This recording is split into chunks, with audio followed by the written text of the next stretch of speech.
Hello, and welcome back to our channel. In today's video, I'm going to show you how to get the Trello List ID. This ID is a unique identifier that can be very useful when you're working with third-party tools, custom automations, or API integrations. The process might sound a little technical at first, but don't worry, it's actually simple once you know the steps. Let's get started. First, open your browser and log into your Trello account by visiting Trello.com. Enter your login details, and once you're inside, navigate to the board that contains the list you want the ID for. Click on that board to open it, and you'll see all your lists laid out in columns. Now here's where we do a little trick with the board URL. Look up at the address bar of your browser. You'll see the link to your Trello board. To access the raw data behind this board, simply add the word .json at the very end of the URL and hit enter.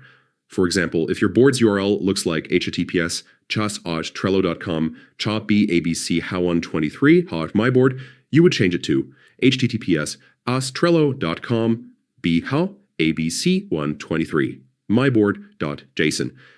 When you load this page, you'll see a lot of text appear.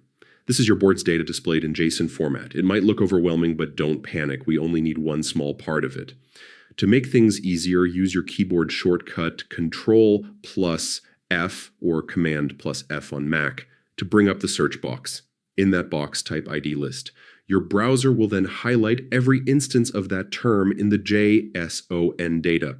Now carefully look at the text that appears right after ID list. You'll see a long string of characters enclosed in quotation marks. That string is your Trello List ID. All that's left is to copy it. Simply highlight the characters, press Ctrl+C to copy, and now you have the ID stored on your clipboard. You can paste this wherever you need, whether it's for a script, automation tool, or integration with another app. And that's it. You've successfully found your Trello List ID. I hope this guide made the process clearer and easier for you.